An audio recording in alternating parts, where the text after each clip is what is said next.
그리고 뭐 출석이라고 해서 저 경기도 용문에서 온 행사가 있었어요.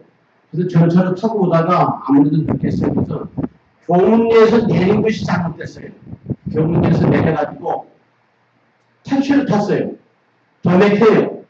그래가지고 한 15분 남짓 좀 제가 좀 지각이 됐는데, 아니, 오는 동안에도 우리 같이 저하고 우리 오회장한테도 전화해도 안 받고, 김양님 여사 전화했는데 좀 본인도 늦는다고 그러고, 우리 또 숙기시한테 전화를 했더니 전화를 8번인가 했는데 한 번도 안 받아요.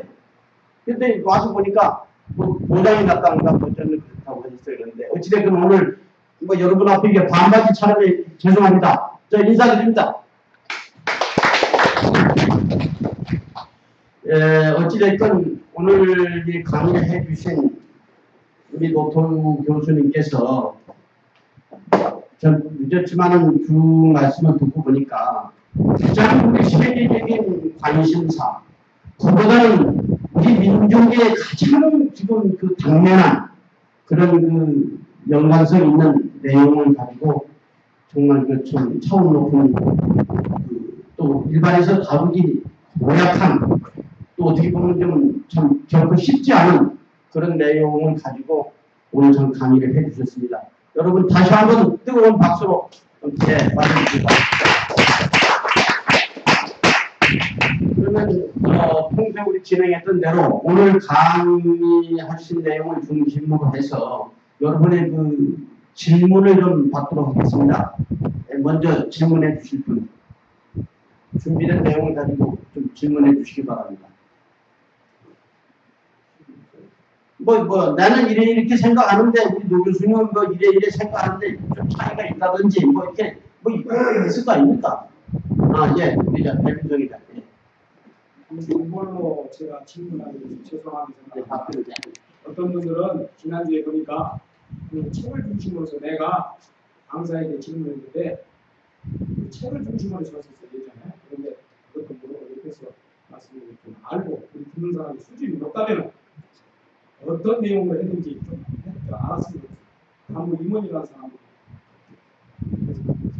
내가 평상시에 노태우 교수님 저하고 고등학교 선배님이시고 여러 가지 제가 안타까운 마음으로 사실 중요합니다. 베트남도 함께 가고 잘 다녀오셨습니까 이번에도? 네, 제가 독도를 함께 모시고 하려는데 영국에 일정이 지켰다고 하시는데 솔직히 굉장히 좋은데 그런데 평균적으로 또 우리가 제가 좀 부정한 걸 읽고 그래서 궁금한 게 있어서 질문을 오늘 강의를 내용을 중심으로 해서 올리려 합니다. 말씀드리고 싶은데 지금 아까 제목을 보고 과연 깡패국가 인가 이렇게 얘기했거든요. 그러면 깡패국가가 아니다는 전자에서 아까 지금 강사는 아마 이렇게 말씀을 그런 것 같습니다. 그런데 아까 조선 나이의 5가지 아까 생각을 이렇게 표현을 해가지고 아니다 이렇게 말씀하시는데 그런데 저희들이 그 학문적으로 얘기한 그 주제에 북한은 나가지만 과연 깡패라는 것이 의의가 뭔가 의미가 사전적이라든지 법률적인 사회 통념적으로 어떻게 깡패라고 인식을 같이 하는 것인가 라고 생각했는데 저는 아까 행복이가 있고 없고 있으면 깡패고 없으면 깡패라는 그런 전제가 아니고 저는 북한헌법을 가지고 그 깡패들이 조직폭력들이 이게 뭡니까 독재고 무법천주고 이렇게 그 세계 인권이라는 게 없어요. 깡패라는 조직은. 그런데 북한은 과연 어떤가? 북한헌법은 우리 헌법은 제가 한국 대한민국 헌법과 북한헌법을 제가 연구하는 그런 기회가 있어요. 대학원에서 행정대학원에서 연구할 때. 그런데 북한헌법은 첫째 일단 독재주의입니다. 공산당. 그렇죠? 그러면서 선군정치라는 북한 헌법이 그렇습니다. 그리고 이번에 정성윤 같은 정성태기 이런 양반들 아무 재판도 없이 그냥 다 죽여버렸다, 살해했다. 이게 깡패가 아니고 뭡니까? 깡패 개념을 그래서 나는 우리 평상시에 우리 개인적으로 굉장히 존경하는 선배님이시고 대미대학교 교수님도 오셨고 사상은 굉장히 제가 지금 평소에 대화를 많이 하고 있는데 이거 다음 대국가 아니라는 한국기를 가졌었지만 다음 대국가 아니라 조선나라의 예를 들어서 본다는 것은 상당히 위험한 발상이라고 생각해요. 어떻게 생각하냐고 하는 말씀입니다. 또 하나만 말씀드리겠습니다. 5가지 하나만 짚어야 합니다. 아까 제가 독도지키기 독도산업 운동을 하고 있는데 이명박 대통령이 독도를 아까 입도를 한 것은 대단히 잘못된 것이다 하는 쪽에 지적을 해주셨습니다. 저는 어쨌든 간에 하여튼 여러 가지 복잡스럽게 만들었다는 취지로 말씀을 하셨는데 저는 대통령은 국가를 보유하고 국가를 보유한다고 했습니다. 선서에 나옵니다. 대한민국의 영토를 보존하게 돼 있습니다. 따라서 변방이고 저 이어도까지 소환처라고 하는 거기까지뿐 아니라 우리의 땅이라고 하는 민주주의 사업자들이 얘기하는 흥룡강 동천선까지도 가서 여기가 대한민국의 영토였다고 할 수 있는 그런 대통령이 나왔기를 탁수거리합니다. 그런데 우리가 우리의 영토를 여권 없이 갈 수 있는 우리의 영토를 대통령이 갖다고 해서 일본을 자극해서 100만 번 자극해도 또 가고 또 가고 또 가야 됩니다. 나는 그렇게 생각하고 독도지키기 운동을 하는데 그 점은 조금 저하고 배려가 필요 같아서 한번 거기에 대해서 변명을 기회를 드리겠습니다. 감사합니다. 아니, 난 뭐 그렇게 운동하는 것보다 오히려 훌륭하게 보고 있습니다. 다른 사람이 못하는 운동을 해주고 있기 때문에 건강하게 생각합니다. 참고로 온전한 우리가 어떤 주권국가 가기 위해서는 건강한 운동에 있어서 신일파도 있어요. 신중파도 있어요. 신력파도, 신리파도 필요합니다. 그런 측면에서 저는 맞습니다. 그리고 그 앞에 로건 스테이트 개념은 아까 제가 설명드렸고 제가 독도 방문을 같이 가야 되는데 못 가서 그 기간에 제가 베트남 그게 하노이를 한번 가봐요. 마침 그 하노이 하룬베이하고 또 뭐 내가 정신과학하게 나가는데 그게 캄보디아 앙콜와트에 가면 뭐 그게 뭐 기가 뭐 좋은 기가 나온다 해서 그 불가사의한 그런 뭐 유적이라며 그래 그거를 겹쳐가지고 4박 6일 갈 수 있는 그런 패키지거든요. 그래가지고 갔다 왔는데 제가 한편 가게 된 것은 두 나라가 다 사이지. 제가 지난해 그 사이공 호치민을 갔지만 별로 제가 비교할 게 없어요. 돈 문제가. 근데 하노이에 가보니까 사회주의 국가의 그 중심이 베트남을 두고 그런데 깜짝 놀란 게 삼성 그 우리가 스마트 이 제품의 20%가 뭐 20, 30%가 지금 하노이에서 나오거든요. 그 공장이 수백만 평이 되는데 직공이 한 몇만 명, 4만 명 되는 거 아닌가? 이런 그 발전하는 베트남의 이 모습을 보고 그리고 다 이제 경제 성장을 위해서 열심히 어렵지만은 열심히 일하고 있는 그런 모습을 볼 수 있었습니다. 저는 이야기 나온 김에 캄보디아 말할 것도 없고 힐링필드, 앙콜와트 보자고 하는 건 아니에요. 그 힐링필드의 현장 한번 보고 싶었는데 그 폴포트라는 자가 불란서 유학생 그 조선소 태도 그 한말의 고종 당시에 일본에 그 파견하는 국비장학생이 한 사람이에요. 폴포트가 국비장학생 수십 년인가 수백 년 동안 1등 했어요. 1등. 최고의 엘리트. 이 친구가 파리에 가가지고 완전히 이제 사회주의 묻어가지고 공산이 묻어가지고 그 300만 개를 이렇게 그 희생시키는 일을 했는데 그런데 훈생이라고 하는 지금 크메르 원래 캄보디아죠. 이 총리가 이게 폴포트 장군의 이 부하야. 너무 이렇게 폭력으로 가니까 너무 인명 이렇게 살상이 되니까 베트남으로 도망갔어요. 그 베트남 군대를 끌고 폴포트 정권을 무너뜨리고 쿠데타로 무너뜨리고 그러니까 이 오늘 khmer 정권이 국민 감정은 이 똑같은 폴포트 그 정권의 그 코드인데 이게 군생이 들어와서 그 정권을 무너뜨리기 때문에 이러지도 저러지도 못하고 가. 심지어 총리 임기가 다 된 후인데 앞으로 뭐 4년인가 8년을 더 하고 그만두겠다. 자꾸 오래 하니 그런 게 이제 기한을 이야기했는데도 그렇게 장기적으로 큰 소리 칠 만큼 됩니다.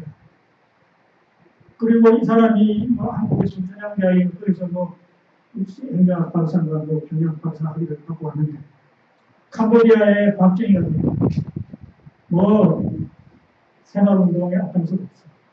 자, 이렇게 발전하는 이 khmer 베트남의 모습을 보면서 우리 서민대중 입장에서는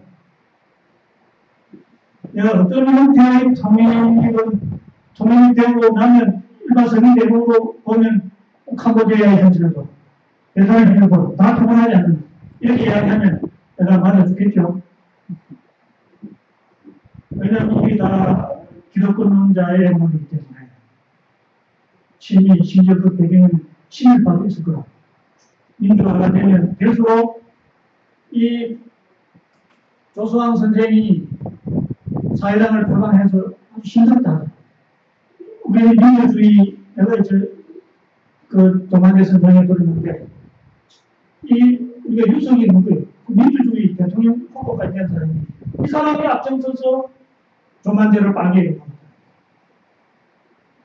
그분은 친일파가 아니라 하더라도, 대판 우리가 친일파가 아니라 하더라도, 이건 우리가, 남쪽은 우리가 민족 정기를 세울 수 있는 그 기회가 없었기 때문에, 반민특위 같은 그런 역할이 되지 못했기 때문에, 얼마든지 그런 그 반민족적인 통일세력이 있습니다.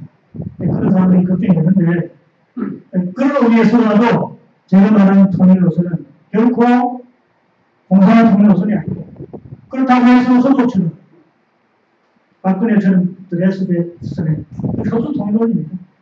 그런 말이 아닙니다. 이 용기가 좀 필요한데요.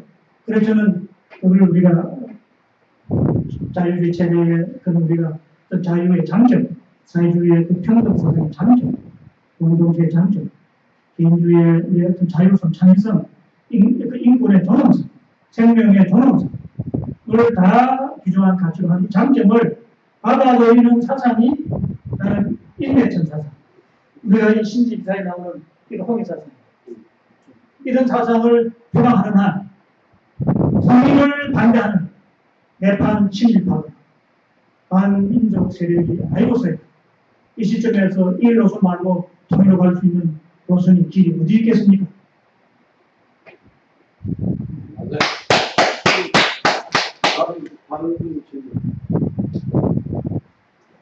국민건강회복위원회 위원장 유주성입니다. 오늘 교수님 훌륭하신 말씀 잘 들었습니다. 아까 그 석유 부분에서 중국에서 북한에 가는 석유를 차단시켰다고 말씀하셨었는데, 김대중 대통령하고 김정일이하고 대화 중에 나온 녹취록을 제가 한번 들었다고 얘기를 들었어요. 평양에 북한의 석유 매장량이 세계의 3위권에 있답니다. 혹시 그 얘기 들어보신 일 있으시나요? 그래서 혹시 북한을 많이 핵에 대해서 좀 많이 하셨던 분이라서 혹시 제가 들은 게 잘못 들은 건지 그게 맞는 건지 그렇다면 세계 3위 산유국이라면 엄청난 재정이 확보되어 있는 거거든요. 근데 지금 북한이 많은 말을 해도 중국이나 미국이 북한 하나 치는 거 아무것도 아니면서도 지금 거들지 못하는 경제적인 이유, 이런 것들이 궁금했습니다. 그런데 박근혜 대통령이 흉보는 게 아니라 외부에 나가서 이북을 흡수 통일한다고 얘기를 해버렸다는 얘기는 크나큰 경솔함이 아닌가 저는 이렇게 생각을 합니다. 이 점에 대해서 저는 느낌이고 생각이기 때문에 교수님의 생각을 한번 들어보고 싶습니다. 이상입니다. 네. 또 뒤에서 네, 질문을 구하세요. 네, 질문을 구하세요. 질문하고 이제 뭐. 네. 오늘 이제 처음으로 와서 뵙게 되는데요. 저는 태릉에 사는 김영태라고 합니다. 옛날에 한명에 네, 그 이름만 성만 바꾸거든요. 근데 지금 강의진 우리 강한님 선생님의 결혼이 지금 조금 해서 결혼을 먼저 좀 아까 제가 질문을 모텔로 요 테이블 은퇴후 아까 노무현 대통령하고 은퇴후 그래서 이제 제가 두 분 중에 공감이 많이 갔습니다. 우리가 현실적으로 강단한 문제를 가지고 현실적으로 풀어하려니까 이게 안 풀리는 같은 느낌을 들었다는 생각이 들고요. 그래서 이제 뭐가 제가 이제 귀에 와닿냐면 홍익 인간. 그 우리 단문 사상이 홍익 인간이 된다. 인간은 평등하다. 여기에서 공감을 가졌습니다. 근데 우리가 이제 여러 가지 사상을 가지다 보니까 이것이 이제 우리나라 역사의 단군 역사에 우리가 반만년을 이렇게 배우는 민족인데 이게 우리가 근래 와가지고 19세기서부터 20세기, 21세기 오면서 많이 흩어지지 않는가 이렇게 들어서 지금 20대들이 과연 우리의 사상을 알까, 우리 문화, 정통 문화가 뭔지 알까 이게 좀 의심스러운 거거든요. 그래서 이제 강사님의 홍익 사상에 대해서 감명을 받았습니다. 근데 지금 현재 세계는 민주주의, 공산주의는 이제 몰락을 했고 민주주의로 가는데 거기에 이제 사회주의가 중간에 있었다고 봅니다. 그걸 잘못 칼빈이 흘러가게 되면 질문을 요약해서 질문을 주시죠. 홍익 사상이 근본적으로 우리 민족의 사상이라는 것을 이렇게 지금 언뜻 제가 이제 들은 것 같은데 그 홍익 사상에 대해서 세계의 민주주의나 공산주의나 사회주의나 이런 것들에 대해서 우리 홍익 사상이 월등하다는 것을 조금 설명을 좀 더 부여해 주셔서 해서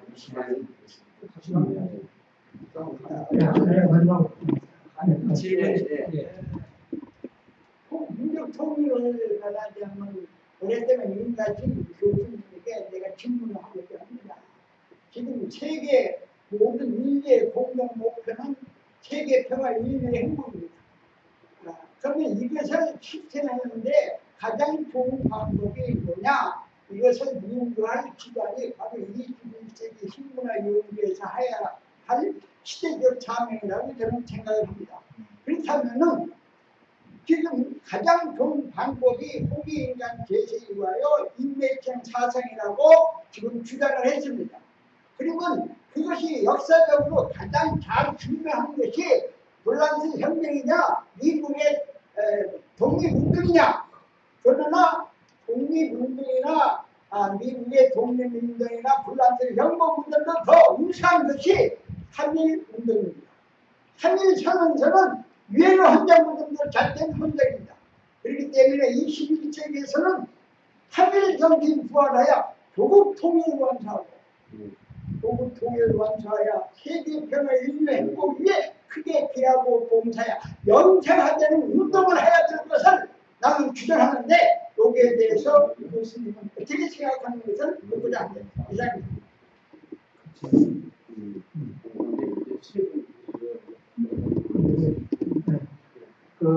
북한의 석유 매장량을 두고 저도 들어주고 있는데 이 황해 쪽에 이 중국 쪽 바다 이 북한 쪽에 가까운 곳에 그 매장량이 수조가 아니고 수경 그의 매장이 수경 뭐 보통 좀 많이 하고 좀 듣고 있습니다. 그리고 앞으로 좀 더 구체화되면 통일 한국에 참 아주 그 좋은 서방의 기준이 아닌가. 지금 북이 큰 소리 치는 것도 그런 내용이 있어서 치는지 잘 모르겠네요. 그 다음에 그 평등사상, 통일사상에서 구체적으로 이야기한 것이 조금 전에 우리가 소왕 선생 삼견주의 신집에서를 이제 비추어서 설명드렸는데 소왕 선생의 삼견주의 공부를 좀 더 하자. 자료가 많이 나와 있습니다.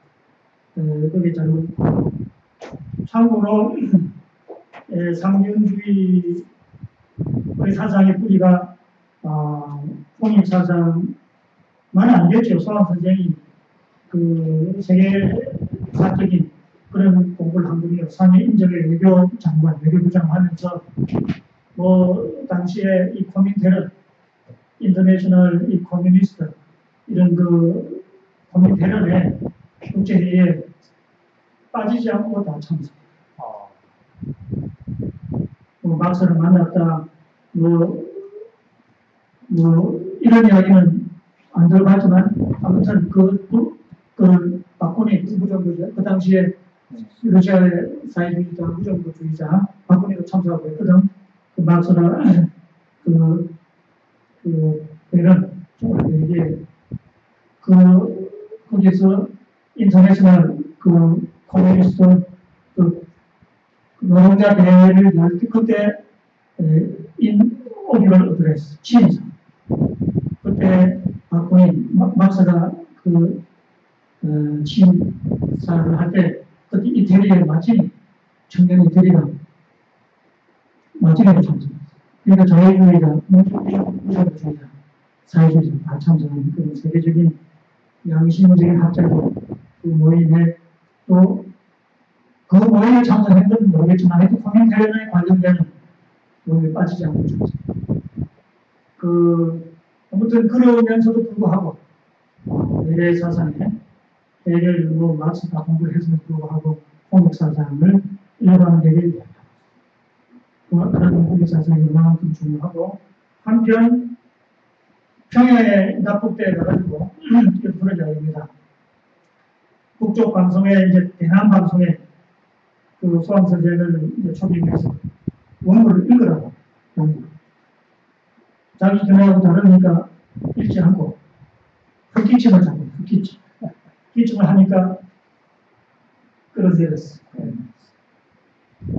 그 이후로 공식적으로 어떻게 활동했는가를 모른다. 또 이야기할 정도로 사회주의를 표방하지만 나는 민족 사회주의 교수를 표방합니다. 말씀을 드리고 저 개인적으로는 홍익 사상의 일종의 뿌리가 이론적인 어떤 논리가 홍범 구주 사상. 우리가 홍범 구주. 우리가 이 범주 카테고리라는 말이 다 홍범 구주에서 나오는데, 이 홍범 구주 사상이다. 이런 이야기가 있어서, 그 홍범 구주, 우리 역사도 없이 연구하고 있지만, 제가 전문 정치 사상이기 때문에 홍익 사상을 홍범 구주 중심으로 연구를 해보려고 노력을 했는데, 그게 사수상경의 서경에 홍범구주 그러니까 우리 조선에 고조선에 우리가 그 주역이 그때 역학이 홍역 이 홍역 사상을 그 주한에 가르쳐준 그 사람이 뭐죠? 한사람 설치한 사람 이분이 한수 가르쳐 줘가지고 홍역이 중국의 중나라에 건너가가지고 그것이 오늘의 주역이 됐다. 그래서 그런 정통에서 그런지 역학 이론이 사기 그 서경에 있다고 그래서 제가 서경을 한번 찾아보니까 그 공범 사상이 일부가 있습니다. 그러나 구주, 공범 사상, 공익 사상 9가지 이런 그주 이 프린시플 한 5개 정도 있어요. 그래서 이걸 또 누가 사마천의 그 사기의 그런 편이고 거기에 조금 자세히 나와 있다. 자, 소개를 했는데 찾아보죠. 아무튼 이 나오기 연구 과정은 마지막으로 이 선생님께서 3.1운동 사상이 불란서 혁명, 미국 독립혁명 사상을 능가하는 이런 그 세계적인 민족 사상에는 동의하고 있습니다. 같이 연구하십시오.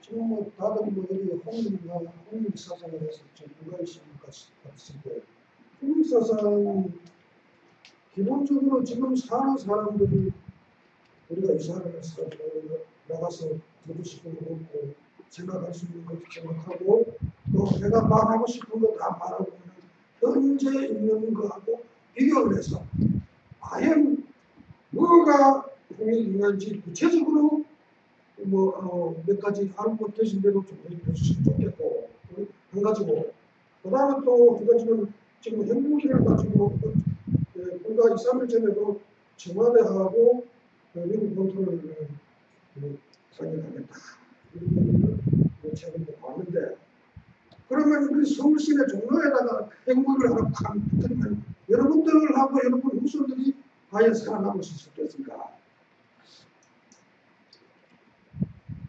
여러분과 여러분들의 후손이 죽고 난 다음에 통일이 되고 뭐 공산 통일이 되든지 무슨 뭐 자유 통일이 되든지 통일되면 무슨 의미가 있겠느냐. 그리고 그 번째, 두 번째 질문, 세 번째는 우리도 현재 저도 개인적으로 우리도 그러면 핵무장을 해야 된다 하는 얘기를 개인적으로 들은 건 많이 있습니다. 근데 교수님께서 거기 세 번째 포인트에 세 가지만 좀 해주시죠. 좋은 질문 하셨는데 통일 사상의 어떤 통일적인 그 사상으로 좀 구체적으로 설명해요. 매우 중요한 예인데,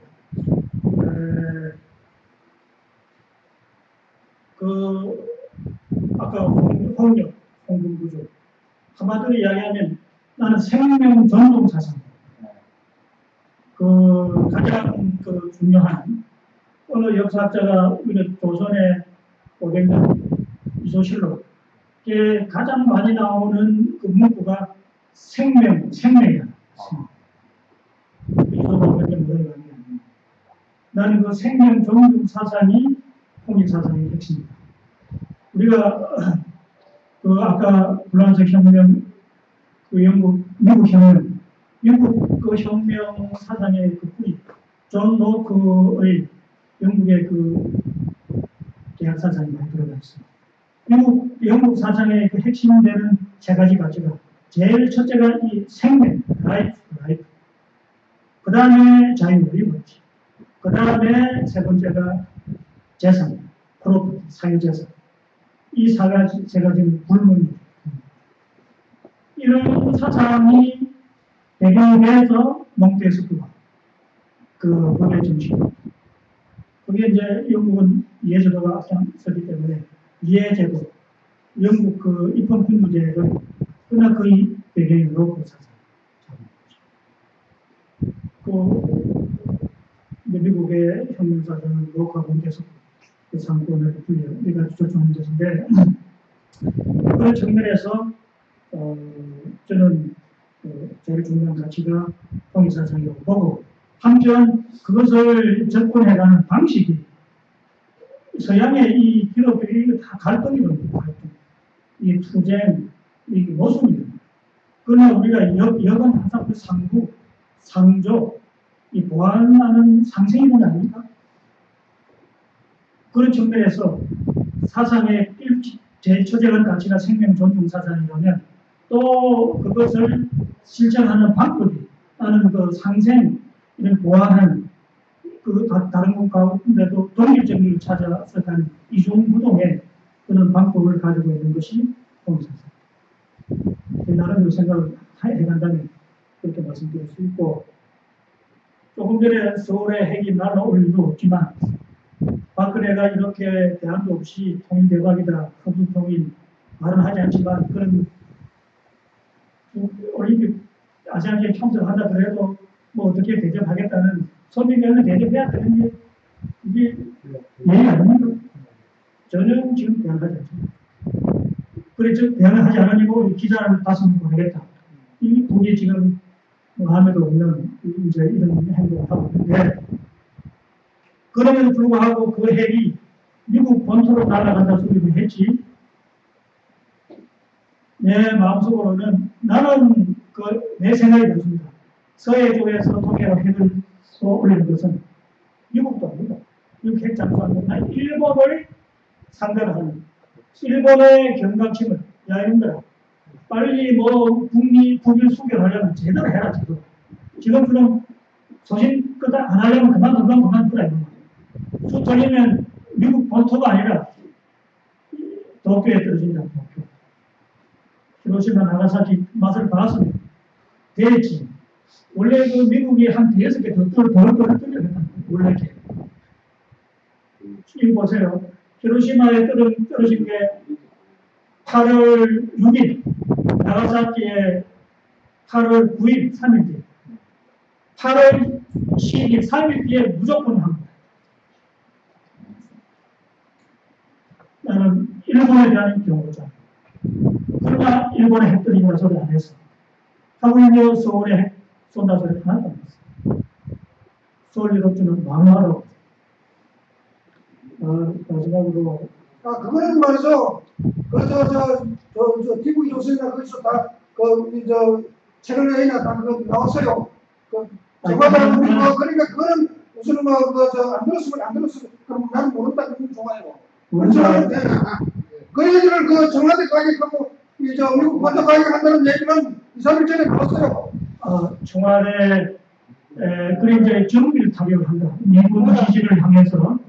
그러나 우리가 국민 대통령의 민생과 결부되는 그런 시설에 떨어진다 소리 하는 거 하면 좀 중요하다고 보는데, 아무튼 그래서 이 지금 분위기가, 이 21세기 분위기가 좀 내가 상그럽다 내가 처음부터 이야기했는데, 그거는 그 정도. 나 TV 조선 뭐 특히 공연 정원에 별로 안 보는 사람, 이상한 사람들 끌어와가지고 별로 안 보는 사람이고, 마지막에 핵무장을 보고 저는 북한 정권이 정권 권한만 되면 내 개인 생각으로는 핵을 해체한다고. 그러면 핵 해체하면 정부 문제 아닙니다. 그건 내분의 어떤 캄보디아 내분의 내분 문제예요. 이제 내라는 만일에 저 개인적으로 만일에 그렇게 우리가 이제 안보 조치를 취했음에도 불구하고 핵무기를 없애지 않는다. 그러면 아까도 말했듯이 이거는 그야말로 지구상에서 좀 소멸되어야 할 인권을 유린한 잔인한 폭력 정부다. 독재 정부다. 제가 앞장섰거든요. 누구요? 정리합시다. 그 주재사들 앞장섰다가 완전히 돌아서 눈치고 있고. 아니, 좀 정리하세요. 자, 그 다음에 그런 측면에서 저는 핵무장을 허약하지 않고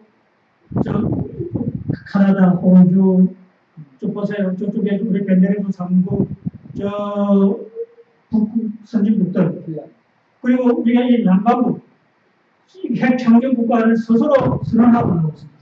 이게 남미, 그 다음에 카리브 해역, 남태평양, 남아프리카, 또 심지어 동남아시아 일대가 다 그들이 나라들 블록을 형성해가지고 우리는 핵을 가지 않는다.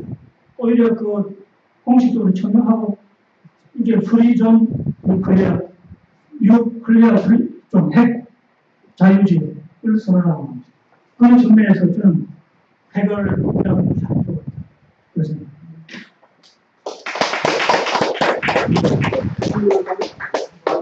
예, 이제 끝입니다. 네.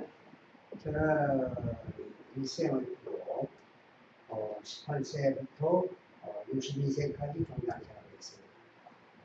그 정치적인 생리를 좀 잘 알아요.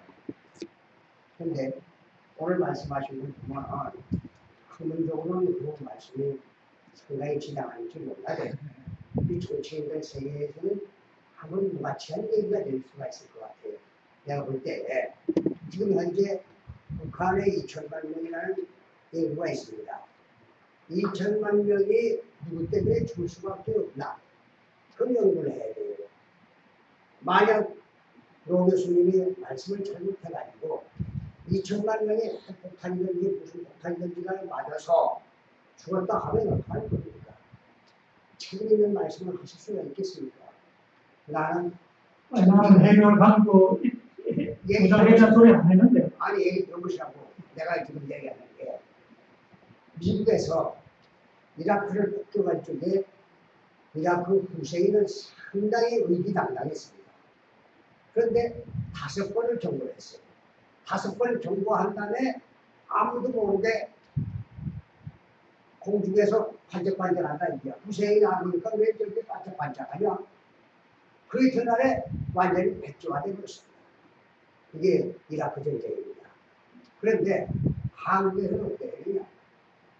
저 북한에 대해서 수없이 8번이고 9번이고 20번이고 용서를 했대요. 또 미국에서. 그런데 딱 한마디 말하는 게 뭐냐? 이라크하고 같다. 악의 축이다. 그렇게만 얘기해놨어요. 누가? 한국에서 말린 겁니다. 자, 우리 동포니까 좀 살려주시고 북한 동포 2천만 명을 살려주셔가지고 폭격을 안 한 우리 정부 공개 보고가 있습니다. 그렇다면 지금 여러분들이 얘기하듯이 한국을 북한이 가져야 된다. 또 북한을 국가로 인정을 해야 된다. 그런 얘기를 공공이 해가지고 만약 박근혜 정부라든가 다음 시대의 정부가 나타났을 적에 미국에 반해가지고 핵무기를 우리도 가져야 됩니다. 북한이 핵무기를 가져야 됩니다. 그렇게 했을 적에 미국은 어떻게 되십니까? 아시아 방위 체계가 무너질 가능성이 있다고 한다면 한국을 바라보지 않고 중국을 바라보지 않고 러시아를 바라보지 않습니다. 그대로 이라크와 같은 형태로 바뀔 수가 있다. 그런 생각을 하려면 노태우 교수님께서 말씀하시는 지금 현재의 학문적 이론을 쭉 얘기하셨는데 그걸 인해 가지고 만약 오판을 한다면 2천만 명이 죽었다. 그래서 지금 내가 책임질 수 있는 것이 있는가 그런 생각을 가져옵니다. 제 나름대로 나라를 생각하고 민족을 생각하고 국국을 생각할 때에 내 정치인으로서의 발언을 어떻게 해야 될 것인가 이걸 결정적으로 열일이고 20일이고 30일이고 기도해가지고 말씀을 하셔야지 좋을 것 같습니다. 제 생각은 이만 끝이겠습니다. 김종갑 회장님은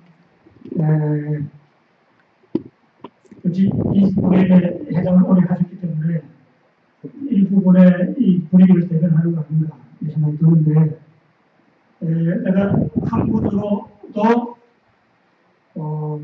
여러 내가 그 학자들의 길을 들었습니다. 그리고 나는 한반도에 핵이 없어져야 된다고 분명히 내가 이제 중앙보안을 했고 핵무장해야 된다고 내가 처음부터 통일 국가를 국의 핵을 우리가 가지고 있는 것을 두고 굳이 어쩔 필요가 있느냐 이렇게 이야기하는 것도 통일로 갈 수가 없는 논리적으로 맞지 않고 현실적으로 또 맞는다.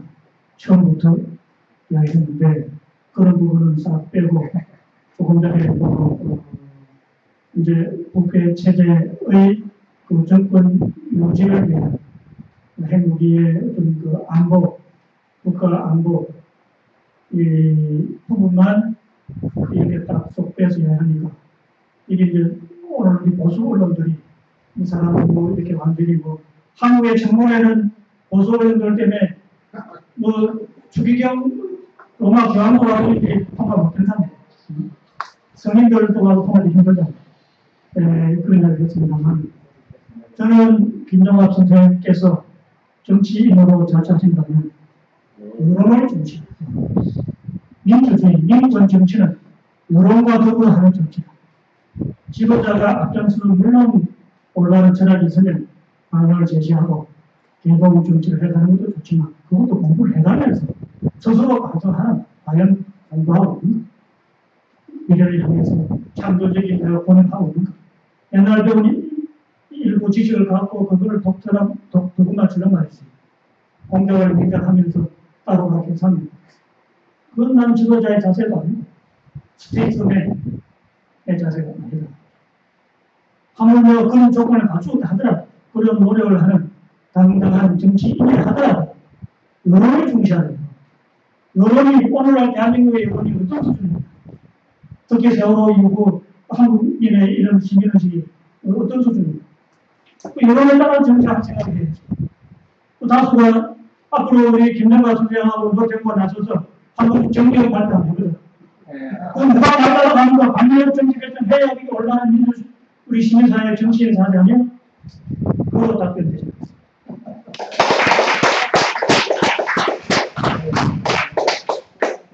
제가 이게 우리 그 단체 회장직을 맡고 있는 입장에서 오늘 공개된 자리에서 짚고 넘어가야 될 중대 사안이 하나 있습니다. 아까 여기서 나온 얘기 중에 박근혜 우리 대통령께서 흡수 통일을 하겠다라고 했다는데 내년 몇월 며칠 날 어디에서 그런 발언을 했습니까? 아까 그 말씀하신 분. 이 자리에서 정리를 해주세요. 나중에 심각한 사회 문제에 여론이 휘말릴 수가 있습니다. 없어요. 근데 왜 그런 얘기가 나와야 됩니까? 언제 박근혜 대통령이 흡수 통일을 하겠다고 얘기했어요? 책임을 져야 됩니까? 그래서 내가 일시 장소 프로펠 하났어요.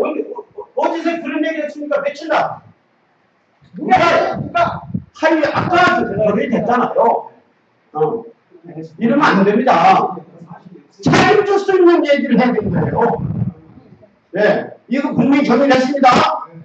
자, 그리고 우리 통일 문제에 대해서는 아까 7편에서 내가 말 많은 통일론이라고 내가 얘기를 했습니다만은 정말 우리 뜨거운 가슴으로 이 시대를 살고 있는 우리가 얼마나 통일을 열망하고 있습니까? 그런데 우리 전체 국민들이요, 앙케이트를 이렇게 여론조사를 해보니까 반대하는 분들이 몇 프로를 아세요? 통일 필요 없다 이런 얘기예요. 지금 이런 형태로 가고 있습니다. 우리 국민들이 뭔가 새로운 이 의식에 대혁명이 단행되지 않고는 조국 통일 요현합니다. 그리고 저는 단연한 이런 얘기 할 수 있어요. 뭐냐?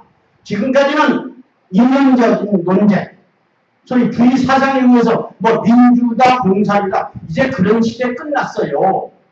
근데 죄송하지만 대한민국의 미래 통일은 어떤 게 걸림돌이 크게 될 줄 아세요? 종교주의가 핵심적 걸림돌로 등장했을 겁니다. 대한민국의 통일은.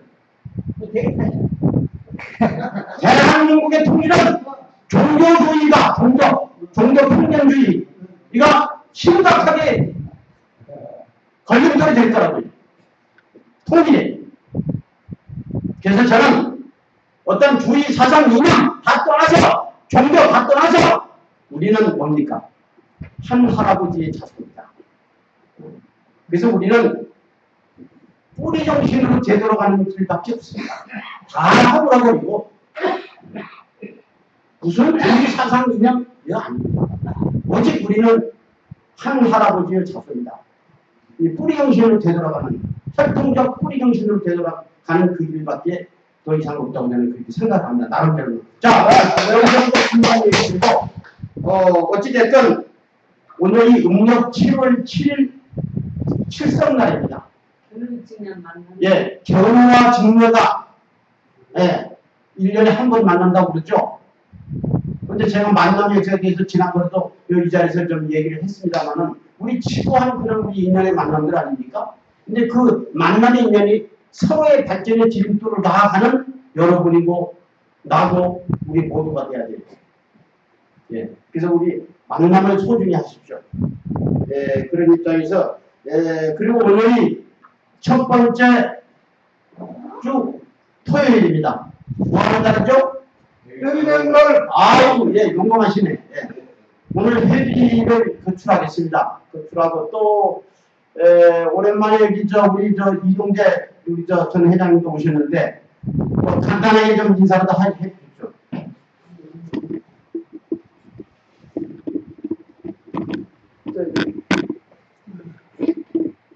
반갑습니다. 제가 21세기 나온 지가 1년이 넘은 것 같습니다. 죄송합니다. 그럼 그 1년 동안에 제가 무엇을 했는가를 여러분들한테 보여드리겠습니다. 우리 역사가 몇천 년 동안 선조님들이 발달시켜서 후손한테 물려준 정신문화 유산이 지혜 수준의 국가와 민족을 만든 유산입니다.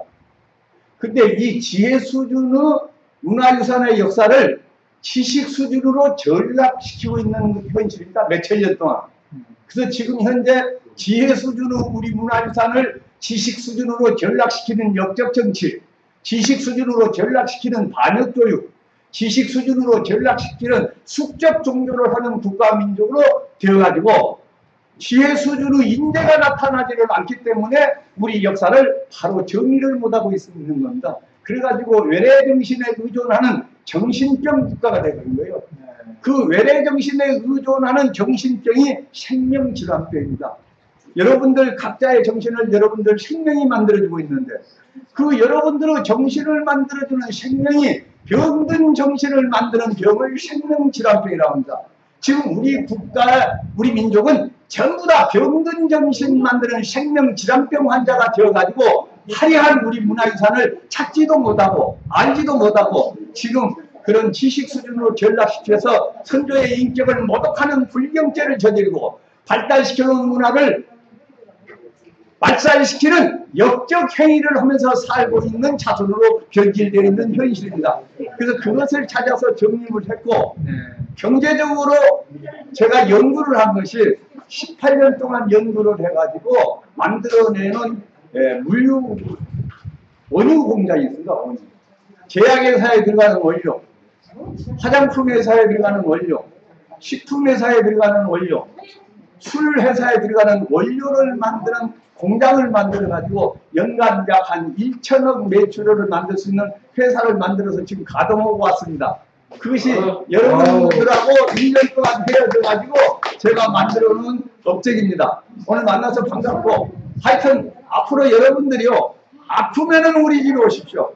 약은 절대 무료로 줍니다.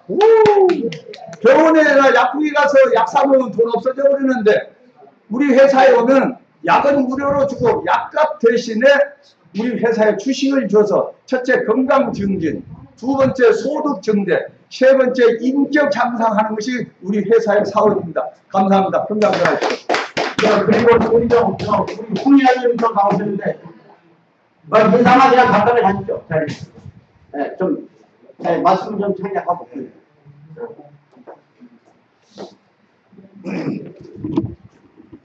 네, 여러분 반갑습니다. 제가 이거 나라의 발전을 위해서 나발불로 다니다 보니까 꼭 토요일 일요일에는 행사가 많아요. 오늘은 특별히 우리 노 교수님은 아주 저하고 가깝게 지냈는데 그 얘기 좀 꼭 들으려고 했는데 하여튼 나중에 이제 전해 듣겠습니다. 하여튼 제가 우리나라의 최고 큰 조직이 자유총연맹입니다. 자유총연맹의 에너지 절약 본부장을 맡았어요. 그렇게 우리 조직이 150만 명이 되니까 혹시 여러분 중에 에너지 절약건에 대해서 혹시 좋은 게 있으면 저한테 정보를 주시면은 빨리 이제 반영을 시키는 쪽으로 하고 그리고 에너지 절약에 대해서 이제 제가 그 업무를 보다 보니까 정말 앞으로는 돈이 필요 없는 세상이 될 것 같아요. 간단히 얘기하면 서천에 가니까 유리 한 장으로 가지고 유리를 딱 하나 놨는데 그 아무데나 소치를 넣어도 팔팔 끓어요. 유리 하나 아무것도 전원이 그 배터리 작은 거 하나 딱 넣어놓으니까 되고 이 유리 가지고 순간 온수를 만들었는데 털자마자 딱 1초 안에 그냥 바로 뜨거운 물이 나와요. 그리고 그 유리 가지고 관으로 보일러를 만들었어요. 보일러하고 그 에어컨하고 만들었는데 이쪽으로는 뜨신밥 나오고 저쪽으로는 찬밥이 나와요. 그렇게 이거 뭐 그리고 20m의 태양열을 비가 오는 날도 받으면은 이거 가지고 근불하기 전부 다 전기를 다 쓸 수 있는 기상천외한 일들이 있어서 앞으로 아마 돈이 없는 세상이 올 것 같다. 저는 이런 생각을 많이 했습니다. 돈이 없는 세상에 가면 저도 한가락 하겠는데 돈이 없는 세상에 제가 이거 돈을 하는 걸 봤습니다. 여러분 좋은 정보 주십시오. 감사합니다. 우리 대통령 후미장님 오랜만에 나오시는데 그냥 인사라도 그냥 예. 저는 홍수입니다. 여러분들 오랜만에 나왔는데 오늘 모교수님 강의도 꼭 들어야 될 것 같아요. 예, 감사합니다. 예. 그리고 오늘 처음 나오신 분 우리 두 분 인사만 통성님만 하시죠. 예. 태릉에 사는 김명태라고 합니다. 예, 앞으로 저희 21세기 신문화연구회와 더불어서 인연하십시다. 또 옆에 우리 선생님. 저는 엔진에 나왔어요. 그래도 오랜만에 나오셨으니까. 예, 감사합니다. 예, 그리고 이제 제일 마지막으로 이제 우리 오래되셨는데 사실은 이제 인사. 안녕하세요. 저 조옥구라고 합니다. 반갑습니다. 그리고 아까 우리 회비 걷는 날이 여기 있으니까 회비 좀 많이 좀 내주시고요. 그리고 우리 여름 휴가 뭐랄까 수련회라고 할까요? 그냥 그것은 식당에 가서 우리 토론하도록 하십시다. 네. 시간이 좀 많이 늦었는데 예, 그리고요 오늘 식당은 여기 대청원 우리 다니던 미소 식당은 오늘 거기도 휴무입니다. 여름 휴가 간 것 같아요. 그래서 대청마을에서 함께 하도록 하겠습니다. 모두 함께 가시고 그리고 이제 식대비가 조금 좀 비싸거든요. 거기는 회비 받겠습니다. 그리고 이제 회비장 좀 지켜해 주세요. 회비 받겠습니다. 제가 모시고 왔는데요. 네. 조홍 교수님이 네. 천자문을 백자문으로 압축시켜서 찍을 수파를 하셨어요. 네. 그래서 앞으로 여러분들한테 좋은 혜택이 좀 되게끔 하고 싶어서 제가 특별히 다른 데서 강의하고 있는데 오시라고 했어요. 예. 여기 옛날 우리 한배 가게에 아주 오래 지기입니다. 지기. 예. 오늘 시간이 좀 좁혀서 그런데 나중에 좀 선택이 좀 돼. 강의도 하십니다. 네. 그렇죠. 네, 강의라고. 천자문을 백자문으로 찍었다. 대단한데요.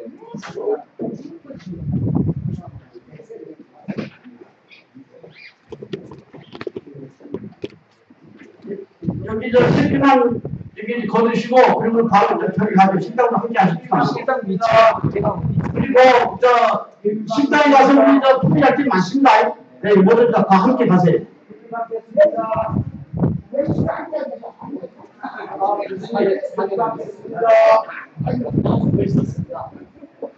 우리 미안했어요. 그래서 내가 용문에서 이게